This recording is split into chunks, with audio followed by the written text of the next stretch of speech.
Hello teachers, educators and creators. मैं Harsh Tiwari, creators mind Patna branch से। आपके कोचिंग का एप्लीकेशन कितना भी अच्छा क्यों ना हो, लेकिन अगर उसका नाम और लोगो वीक है तो स्टूडेंट उसे याद नहीं रखते हैं। तो आज के वीडियो में हम इसी बात पे डिस्कस करेंगे कि एक प्रोफेशनल या फिर एक बेहतर एप्लीकेशन का नाम कैसे चूज करें या फिर लोगो कैसे डिजाइन कराएं। इन पॉइंट्स का आपको ध्यान देना है। नाम आखिर इतना इंपॉर्टेंट होता क्यों है? देखिए, स्टूडेंट सबसे पहले नाम को ही देखते हैं और नाम ट्रस्ट क्रिएट करता है और ट्रस्ट से ही एक ब्रांड बनने की शुरुआत होती है। तो चलिए देखते हैं कि क्या पॉइंट्स है आपको देखने चाहिए अपने एप्लीकेशन डिज़ाइन करने से पहले। अगर आप एडटेक से रिलेटेड एप्लीकेशन बना रहे हैं या उस पे ऑनलाइन टीचिंग या ऑफलाइन टीचिंग का जो भी आपको पढ़ाना है वो करना चाहते हैं। तो पहले तो टॉपिक है कि ऐप का नाम कैसे रखें। पहला टॉपिक यही है कि भाई ऐप का नाम रखें कैसे, क्या पॉइंट्स होने चाहिए। तो यहाँ पे मैंने कुछ 4 पॉइंट्स लिख के रखे हैं। हम बारी-बारी एक-एक पॉइंट को डिस्कस करते हैं कि किन पॉइंट्स का आपको ध्यान देना है। सबसे पहला, छोटा और याद रहने वाला नाम। देखिए, कोई भी चीज़ अगर हमें फटाक से याद करना है तो उसको पार्ट-पार्ट में डिवाइड कर देना चाहिए, यानी उसको छोटा कर देना चाहिए। तो आपका नाम भी जो हो वो ऐसा हो कि जिसको देखने के बाद वो फटाक से याद हो जाए, या फिर याद हो गया तो उसको लिखना भी आसान है।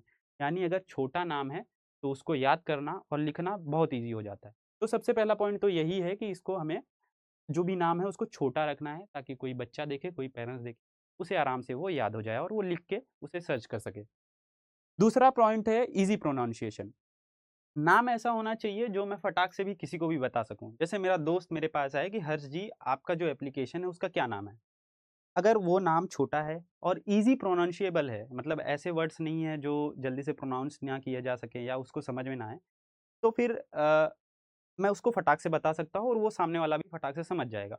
और वो आगे जाके अगर उसको कहीं सर्च करना हुआ या उसे किसी थर्ड पर्सन को बताना हुआ, तो वो भी उसे अच्छे से प्रोनाउंस करके बता पाएगा। तो सिंपल सा इसका मतलब फंडा है कि ईज़ी प्रोनाउंसिएशन मतलब आराम से बोला जा सके।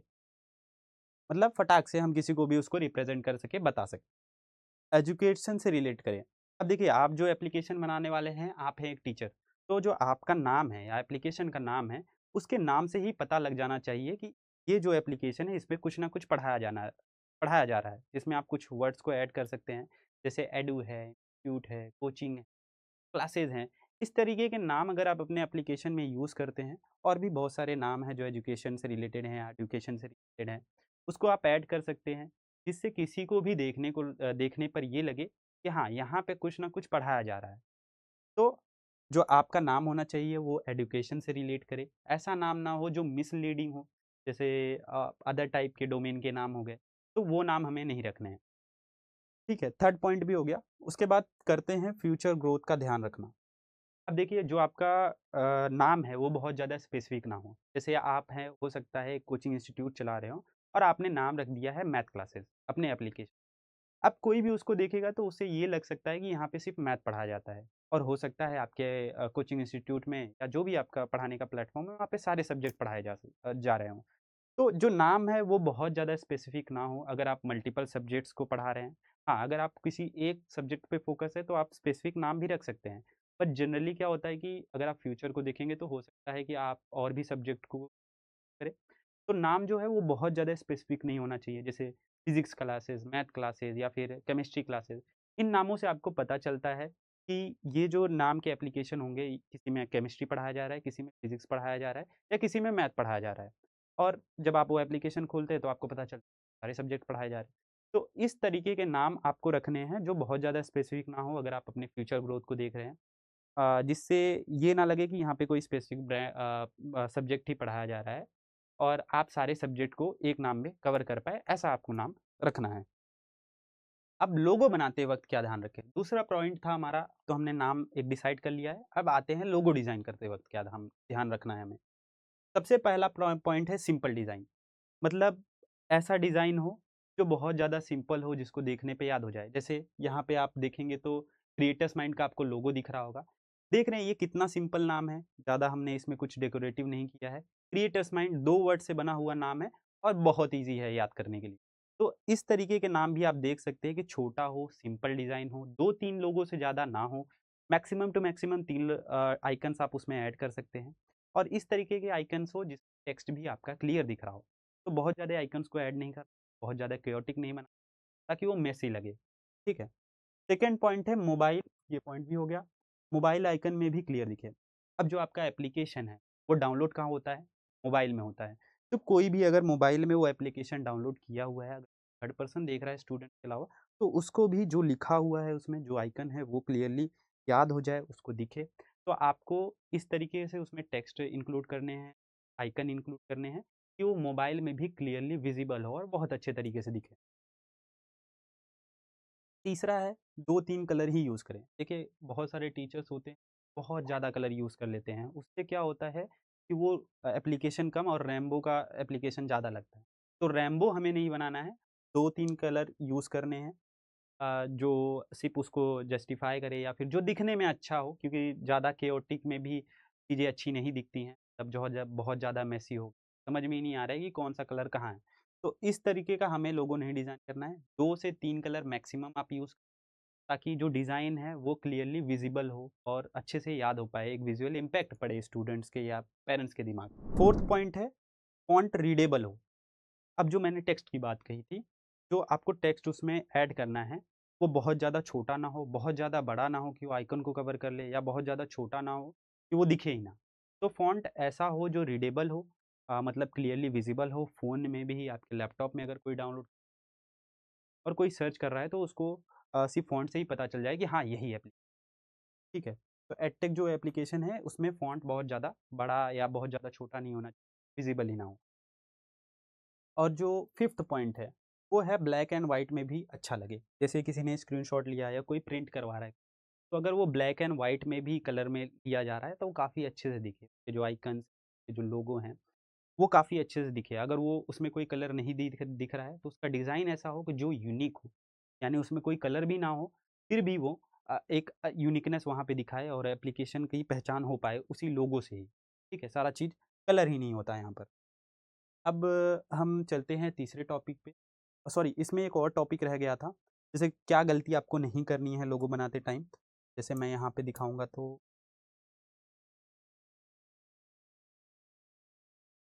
तो आपको क्या करना है, बहुत ज़्यादा कलर्स, यहाँ पर हमने उस चीज़ को डिस्कस किया था।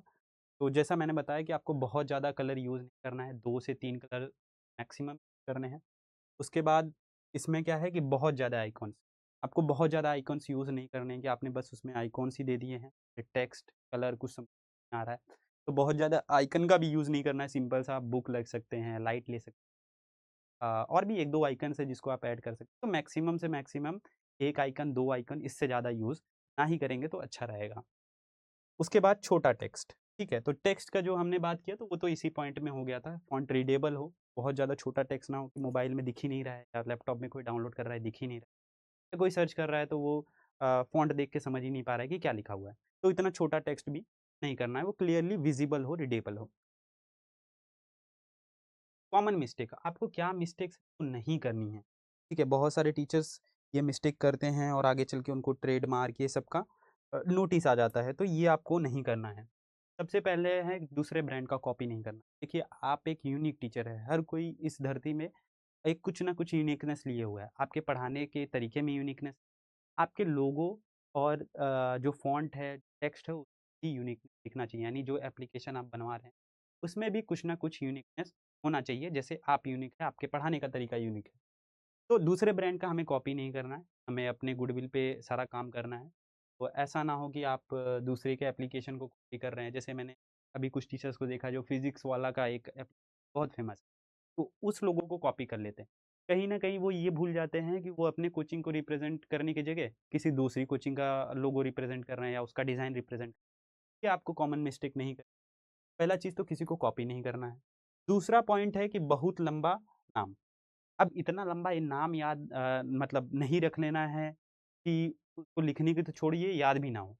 जैसे कि Rakesh coaching digital platform app, ये नाम इतना लंबा हो जा रहा है कि इसको तो कोई मतलब जैसे कि याद ही नहीं रख सकता, लिखने की तो बात ही छोड़िए। तो बहुत ज़्यादा लंबा नाम नहीं रखना है, छोटा नाम हो, जैसे मैंने आपको बताया 2 से 3 वर्ड का रखिए और देखने पे ईज़िली याद हो जाए, प्रोनाउंसिएशन में ठीक हो, फटाक से प्रोनाउंस हो जाए, किसी को बताना हो तो हम फटाक से उसको बता पाएँ, ऐसा नाम रखना है। तो बहुत लंबा नाम नहीं रखना है कि उसको याद करने या लिखने में मुश्किल हो। तीसरा चीज़ है ट्रेंड के पीछे भागना। बहुत सारे टीचर्स ये मिस्टेक करते हैं कि अभी कुछ ट्रेंड चल रहा है तो सब लोग भागने लगते हैं। कभी भी हमें ट्रेंड को फॉलो नहीं करना है, क्योंकि ट्रेंड का एक टाइम होता है, वो आज नहीं तो कल ख़त्म होना है और आगे चल के कोई और नया ट्रेंड आएगा। तो आपको हमेशा वो नाम रखना है जो हमेशा रिलेवेंट हो, यानी आगे चल के ऐसा ना हो कि ट्रेंड खत्म तो सब उसको इरिलीवेंस मान ले और आपके एप्लीकेशन को फिर भूल जाए। तो इस तरीके का हमें नाम नहीं रखना है, ट्रेंड को फॉलो नहीं करना है। ऐसा नाम हो जो ट्रेंड से हट के हो, जो यूनिवर्सल हो, या फिर जो आगे चल के भी उतना ही रिलेवेंट रहे जितना आज है, लोग उतना ही रिलेट कर पाए जितना आज कर रहे हैं। तो पहली चीज़ तो हमें ट्रेंड को फॉलो नहीं करना है, क्योंकि ट्रेंड का टाइम होता है और वो आज नहीं तो कल खत्म हो जाएगा आपका। ठीक है। और फिर चौथा पॉइंट है कॉम्प्लिकेटेड लोगो ना बनाना। इसको भी हमने लगभग पीछे डिस्कस कर ही लिया है। आइकॉन आपके 102 रखिए, ज़्यादा से ज़्यादा मैक्सिमम 3 रखिए, इससे ज़्यादा मत रखिए, क्योंकि लोगो अगर आइकॉन में ही बहुत ज़्यादा कॉम्प्लिकेटेड हो जाएगा तो लोग टेक्स्ट पे कम ध्यान देंगे और चीज़ें मेसी हो जाती हैं। तो आपको चीज़ें मेसी नहीं रखनी है। ऐसी चीज़ें अपने एप्लीकेशन या लोगो डिज़ाइन करते समय रखनी है जो बच्चे को हमेशा याद रहे, जो आपका स्टूडेंट है उसको हमेशा याद रहे कि हाँ, ये जो लोगों का एप्लीकेशन है, ये सर का है या इंस्टीट्यूट का है। तो बहुत ज़्यादा आपको कॉम्प्लिकेटेड लोगो नहीं रखना है अपने कोचिंग का या एप्लीकेशन जो बनवा रहे हो उसमें। और पाँचवा पॉइंट है स्टूडेंट का ओपिनियन ना लेना। बहुत सारे टीचर्स ये मिस्टेक करते हैं कि वो अपनी पसंद को ज़्यादा प्रायोरिटाइज़ देते हैं, जबकि उनकी जो ऑडियंस है वो स्टूडेंट है। तो आपको जब भी नाम रखना है अपने एप्लीकेशन का, तो हमेशा आपको स्टूडेंट्स की राय लेनी है, क्योंकि जो आपकी ऑडियंस है या जो आपसे पढ़ने वाले हैं वो स्टूडेंट्स हैं और उनकी पसंद वहाँ पे ज़्यादा मायने रखती है। अगर उनकी पसंद की चीज़ें आप अपने एप्लीकेशन में नहीं डालेंगे तो वो आपके पास नहीं आएंगे। तो हमेशा आप अपने स्टूडेंट्स की राय दें, इसमें क्या चेंजेस हम कर सकते हैं और क्या अच्छा कर सकते हैं। और अगर मैं बात करूँ तो आपका जो कोचिंग का नाम होता है, वही एक आगे चल के ब्रांड बनता है, वही आपकी पहचान है। तो ये कॉमन मिस्टेक्स आपको नहीं करनी है, जब आप अपने एप्लीकेशन का नाम डिसाइड कर रहे हैं या फिर लोगो डिज़ाइन कर रहे हैं। हमने लगभग सभी पॉइंट्स को डिस्कस कर लिया, हाँ, पॉइंट खत्म हो गए। तो हमने सब एक-एक करके पॉइंट सारे डिस्कस कर लिए हैं। अगर आप अपनी कोचिंग का वेबसाइट बनाना चाहते हैं तो आप क्रिएटर्स माइंड टीम को कॉल कर सकते हैं, नीचे दिए गए नंबर पे सारा शो हो रहा है। और अगर आपको कुछ और टॉपिक पे वीडियो चाहिए तो आप नीचे दिए गए कमेंट पे अपने टॉपिक्स को ड्रॉप कर सकते हैं। मैंने एक और वीडियो बनाया है कि अपने अगर आप एक अपना कोचिंग इंस्टीट्यूट स्टार्ट कर रहे हैं तो उसका कैसे नाम रखा जाए, किन टॉपिक्स का आपको ध्यान देना चाहिए। लिंक आपको डिस्क्रिप्शन में मिल जाएगा। मिलते हैं नेक्स्ट वीडियो में। Thank you.